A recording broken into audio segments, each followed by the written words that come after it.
ஜாத்ர எல்லோரும் நலமாக இருக்கீங்களா? இன்றைக்கி நாம் பார்க்க போகிறது ஒரு வெரைட்டி ரைஸ் தாங்க.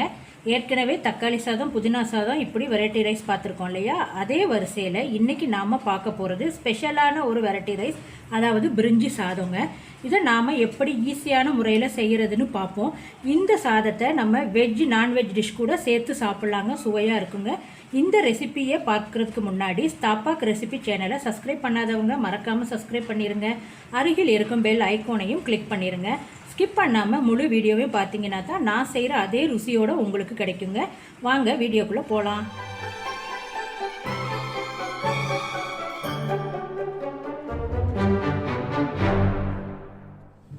அரை கிலோ பாஸ்மதி ரைஸ் எடுத்து அரை மணி நேரம் கழுவிட்டு ஊற வச்சுக்கோங்க. இந்த தண்ணியை நம்ம யூஸ் பண்ணுவோங்க. 250 கிராம் அளவுக்கு பீன்ஸ், கேரட், உருளைக்கிழங்கு இந்த மாதிரி கட் பண்ணி வச்சுக்கோங்க.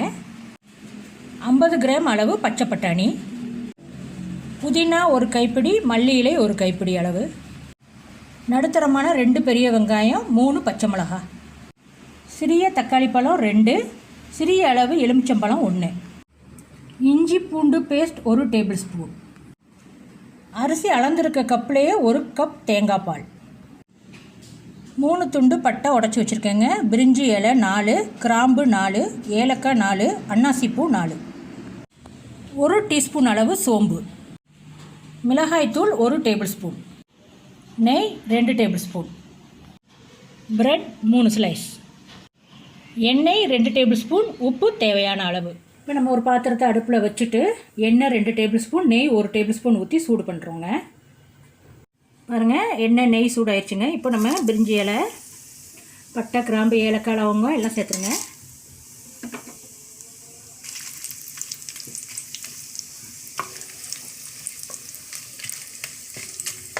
பொரிஞ்சதும் சோம்பு சேர்த்துருங்க.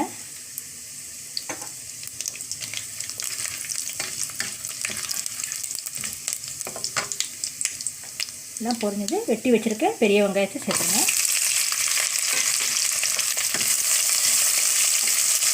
பெரிய வெங்காயம் பாதி வதங்கினதுக்கப்புறம் இஞ்சி பூண்டு சேர்த்துக்கலாங்க.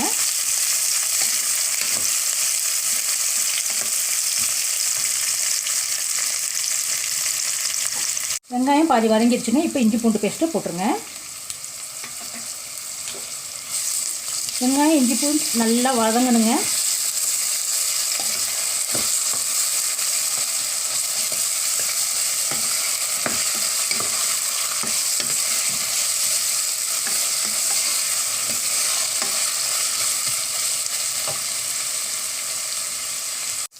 இஞ்சி பூண்டு வெங்காயம் நல்லா வதங்கிடுச்சுங்க. இப்போது தக்காளி பழத்தை சேர்த்துருங்க.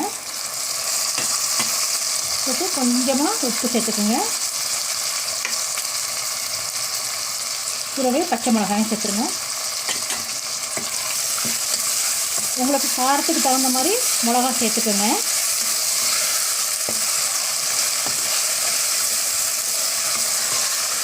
தக்காளி பழம் நல்லா மசிய வேகணுங்க. நல்லா பேஸ்ட் மாதிரி வரணும்.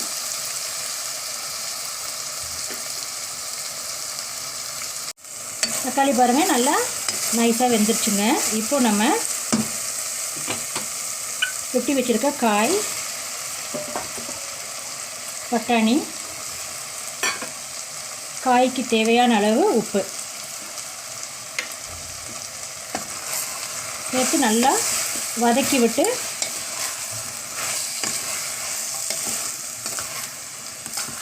இந்த மாதிரி நல்லா கிளறி விட்டுருங்க.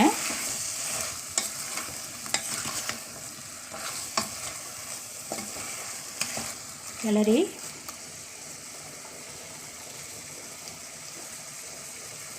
ஒரு மூடி போட்டு ஒரு 10 நிமிஷம் வேகட்டுங்க காய். இப்போது 10 நிமிஷம் ஆயிடுச்சுங்க. திறந்து பார்ப்போம்.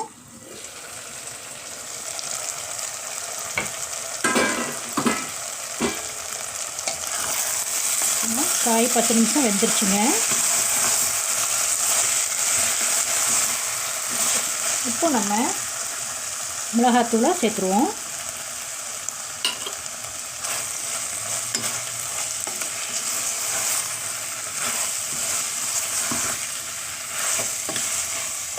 கிளறி விட்டுட்டு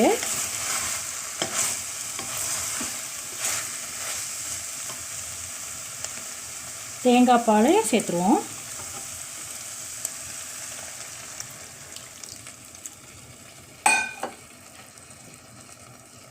அரிசி ஊற வச்ச தண்ணியும் நம்ம சேர்த்துடணும். 1 கப் அரிசிக்கு 1.5 கப் தண்ணி வைங்க, சரியாக இருக்கும்.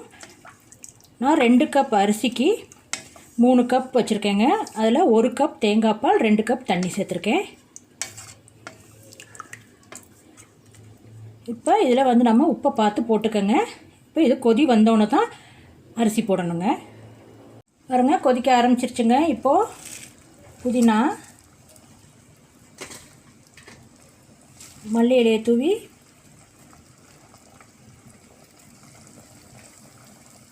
ஒரு கிளறிட்டு அரிசியை சேர்த்துடலாம்.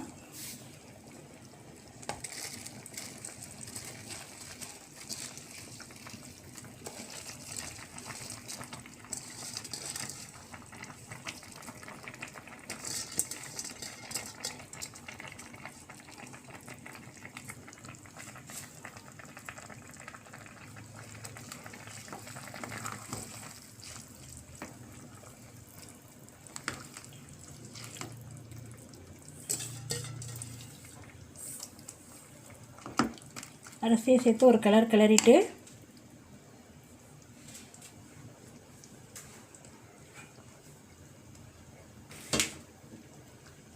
எலுமிச்சம்பழ சாறையும் சேர்த்துருங்க.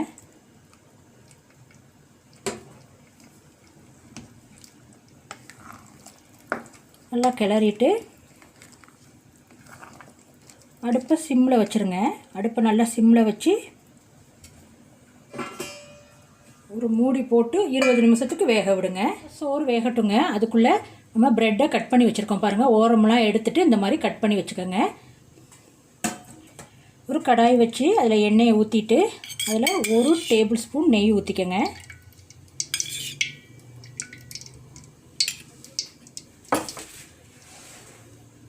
இது சூடானோன்னு நம்ம இந்த ப்ரெட்டெல்லாம் இதில் போட்டு பொரித்து எடுத்துருவோம்.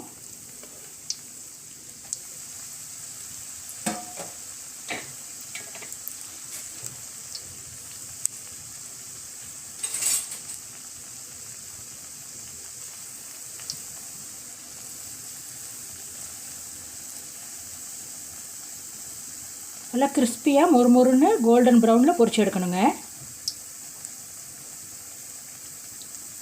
பாருங்கள், இந்த மாதிரி நல்லா கிறிஸ்பியாக பொரிச்சு எடுத்துடணுங்க. பாருங்கள், கோல்டன் ப்ரௌனில் பொரிச்சு எடுத்துருங்க. இந்த மாதிரி எல்லா ப்ரெட்டையுமே பொரிச்சு எடுத்துக்கோங்க.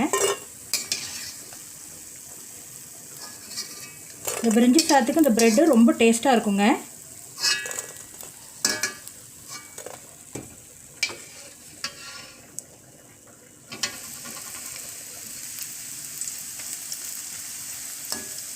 இப்போ 20 நிமிஷம் ஆயிடுச்சுங்க.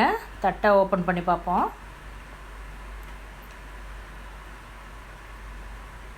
பாருங்கள், சூப்பராக வந்திருக்குங்க. தண்ணி எல்லாம் கரெக்டாக இருக்குது. காய் எல்லாமே நல்லா வெந்திருக்குங்க.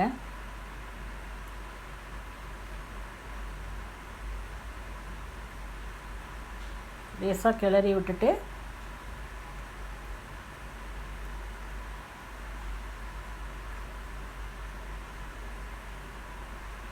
ஒரு டேபிள் ஸ்பூன் அளவு நெய்யை மேலே அப்படியே லேசாக ஊற்றி விடுங்க. ஊற்றிட்டு ஒரு பிடி மல்லி இலையை தூவி விட்டுருங்க. இப்போ நம்ம பொரிச்சு வச்சுருக்க ப்ரெட்டை மேலே போட்டு லேசாக கிளறி விடுங்க. ரொம்ப டேஸ்டியான பிரிஞ்சி சாதம் ரெடி ஆயிடுச்சுங்க.